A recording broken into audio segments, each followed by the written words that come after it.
Spark a conversation, verbal elation, stimulation, education. This is Menage with the MenagewiththeMariJayneMaven. When we on the air, it's always a lituation. Might talk about some litigation, might talk about some immigration, might talk about some politics, but never talking nonsense. Yes, we on in the slide. Watch and listen, it's a vibe. Watch it while you getting high, or you can listen while you drive. Just don't forget to subscribe. Roll up. Trying to get high.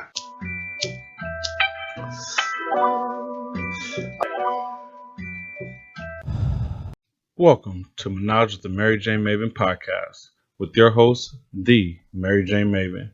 I am the producer, the hubby. Follow us on all social media, Twitter, Instagram, and Facebook.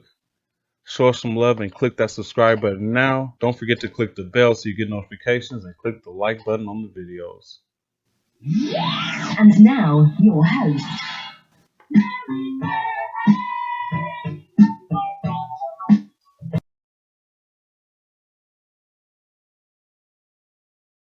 That's awesome. Yes. Really cool places. Really cool.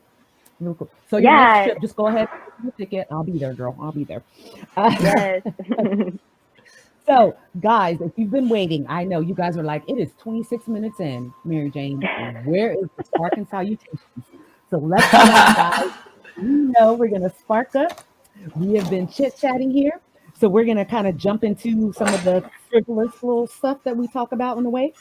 So go ahead and grab your hybrid, your sativa, your indica, in your blunt, in your hemp wrap, your dab rig. I'm getting that candy kush. Like that. Perfect. So we, of course, are, sponsored and being elevated tonight by none other than our favorite, Chapokingdom. So we Chapo. Fire, and I'm probably, after we smoke this, probably gonna hit this. There's pre-roll, rolled in some nice hash. Ooh. It was a long ride home from restocking. But we're gonna hit that after. But right now we're gonna jump into some jungle coach, courtesy of Chapo. So what are you guys? I know that you showed the pre-roll. Leah, what are you smoking on? Because I know you probably have a menagerie of things to choose from, Miss Judd. I do. So I have the honor of, I was a judge for the High Times Hemp Cup in March, which was great, but there was no Texas hemp in the Texas Hemp Cup because we weren't allowed to grow yet. So this is our first time growing, and really privileged and honored to be a part of the Grow House Taste of Texas Hemp Cup. This is all Texas grown hemp flower, and I've got like about 15 varieties here. So one that I'm really a big fan of is this Oak Cliff cultivars. They're out of Dallas, Texas. Okay. Some fire CBD flower that they call Mandarin Pie. So that's kind of a cool anomaly here. Like a lot of the strains we're bringing in from other places, some people are leaving the name the same. Some people are like putting their own twist on it because they're like, hey, you bring Goliath to Texas, it doesn't grow the same as Goliath in another state. So we're going to come up with some badass strain names over here on our own. I respect it. I like it. So, CBD flower is like really not that bad to you guys. Like it used to really suck. I'm not going to lie. I'm going to be real with you. And it has come a long way. It's come a long way. We've got some better terpene profiles. Like it's good. It's good. So I'll ask this in 1 second, but what's the name of the brand again? Because we want to shout them out and we want to make sure that we tag them. Yeah, definitely. It's Oak Cliff Cultivars out of Dallas, Texas. I think they're at Oak Cliff on Instagram. But you can definitely get that. Yeah. And it's awesome. I'm smoking a pre-roll from Greenbelt Botanicals. Their cotton candy kush. It is so smooth, y'all. And I was not a big hemp smoker at the beginning. I mean, we took a lot of hemp tours at the beginning, and I was like, blah. I'm sorry. Hemp flower is, it's an acquired taste, I believe. And so especially coming from, smoking more of a higher THC or higher terpene profile, yes, it's very different. But This one I really like, and I've actually we've been talking about it several times, and every time I go back, I'm like, "You have the cotton candy kush." It's one of my one of my few favorites, but really good, high CBD. That's a pretty nice rolled up or pre-roll there. Yeah, that's really beautifully rolled, right? And you got the moose labs on there. Oh my God, have you tried this filter? This is a No, game changer for anybody that smokes. You're a smoker. Try the mini filter from Mouthpiece. So Mouthpiece. Oops, wrong brand. Yeah. Okay. I'm just taking notes. I'm taking notes, girls. No, trust me. You can put this filter, put it on, take it. It's gonna be a game changer for anybody that's a smoker. Like, you will not be able to go back to smoke without one of these. Yeah. It's really cool. You're able to take off the filter in between, and look at all that. Wow. Exactly. Isn't that crazy? Yeah. Now that would have been perfect for like college, when you used to just like get into a circle and smoke with people that were like wet-lipped, or they maybe had a little bump or something. Oh my God! Especially so right now during COVID times, if you really do, like, this is what I recommend. Everybody carry their own mouthpiece, and you can easily, still share. Just that's what's up. Everything, yes. The social distance when it comes to a nice sesh. Right, it's a hard one. They only do it with people that they know. You know what I'm saying? Like, it's not like you're just some random. It's not the same. I know. That was one of our favorite parts. Like, every first of the month, we would have a walking tour in downtown Austin of hemp tours, and then we'd end up at Flamingo Cantina, which is where Texas Normal would meet to talk about marijuana laws, hemp laws, all of that. Well, at some point, everybody would be like, "Hey, let's spark something up. Let's do all this," and then it's right there. And everybody was just sharing. Now there's no way anybody would ever think of doing that or doing anything like that. Like, we went camping a couple times over the summer, and there were people that I guess thought we were just going to pass it to them, and we were definitely doing the whole passing right in front of them. So one time, like, "Oh, no, I don't smoke." And to quote the great Devin the Dude, my husband's like, "Great, because that's mo for me." So right. That's right. I don't care. Devin the Dude's from Texas. Yes. Yeah, he is. H-Town. Oh, yes. Dreams to smoke with him. Hubby wants to smoke with Snoop. Oh, yeah. Dave Chappelle. Like, Oh my God, Dave's here in Austin right now. He's hanging right. Joe Rogan just moved to town. Like, everybody's fleeing California to Austin, funny enough. And but Dave lives in Ohio, but I guess, I don't know, he's like doing an extended thing. So all month next month, he's playing at Stubbs, which is a really badass barbecue venue. So that's going to be wild. You come to Austin and hang out. You meet him. When you stumble into him, go, "Hey, so there's this girl. Her name's MariJayneMaven. Here's hell yeah. Saw you when she was 18 at Punchline in Sacramento and hated your shoes and thought you were funny."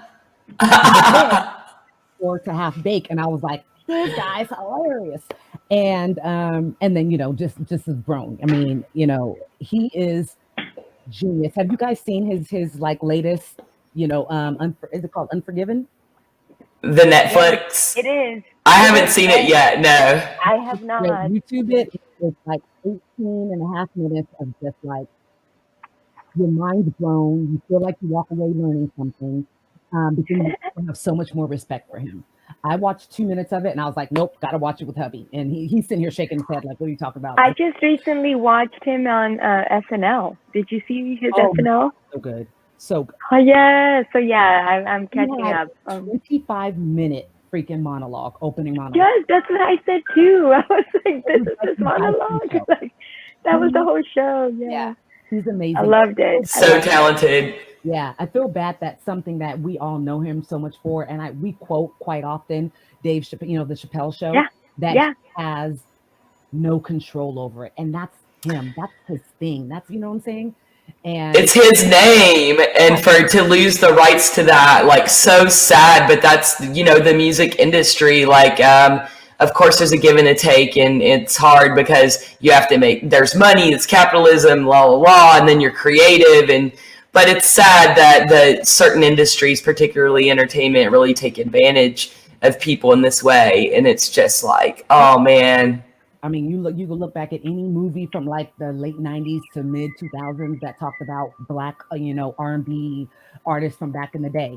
They gave them the shittiest deals, or they fed their drug habit, or, they did something, and it continues now, not all mumble rap is bad, but come on. If you're a SoundCloud rapper, I would really watch that deal.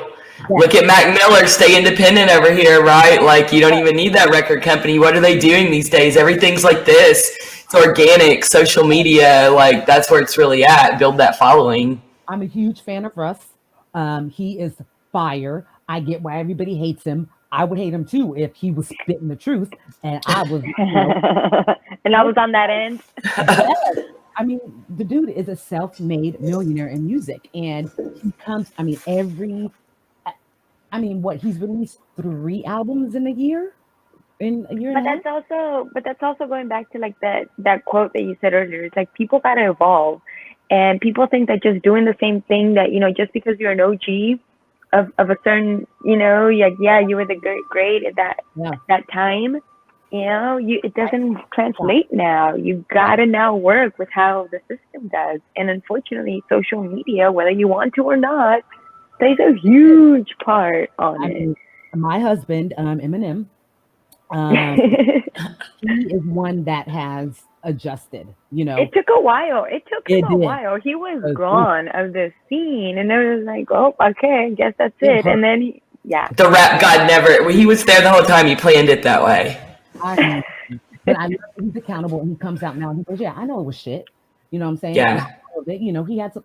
It's Eminem. He spit hot fire. See, Dave Chappelle. Dylan. No, so true. And I followed him since the Infinite, his very first album, which not a lot of people know about. They think it's the Slim Shady LP, and I'm like, nope, it's Infinite. I was like, there's another one before. Yeah. The underground shit you did with Scam. Loved him, and I've just watched him evolve, and he's gotten better and better and better, and he can keep up with anybody. I think one of my favorite collaborations that he's done recently is with Joyner Lucas. Joyner Lucas is like, oh my God, he's amazing. If you guys have never heard of him, please go on YouTube and tonight. Where he raps backwards. It is what? It's so fire. So he says, what's his name again? Joyner Lucas. Joyner Lucas. Yes. Yes. So he recently had the song with Eminem. Did you say that? And Fresh Prince. Oh yes. Oh yeah. Well, yeah. He just had one with Will Smith, who was his idol. Awesome. Yeah. I'm following him now. Look. Yeah. Did you guys watch the fight last weekend? What did you think about, like, it became the Snoop Dogg show, which to me was incredible. I was like, yes, this was so worth $50. I got to see a Weed Maps ad. I got to hear Snoop narrate this thing. I got to see him smoke and blast his jams. Unbelievable. Are you serious? Mike Tyson admitted that he got high. Yes. Perfect. And then probably smoked some killer CBD after to help the recovery. Yep. They're revving all of it. Yes. So we rubbed it all over. Native fight during That's awesome. So Blake, the gentleman who fought Badu, who lost unfortunately, but he was a white guy who took it, right? He went all 8 rounds and he ended up with a knot on the side of his head. He fought with lion. Sacramento zone, shout out to Blake the Beast. So yeah, but come on, let's really talk about the good stuff. Yeah. Would you admit that you got knocked out by a Paul?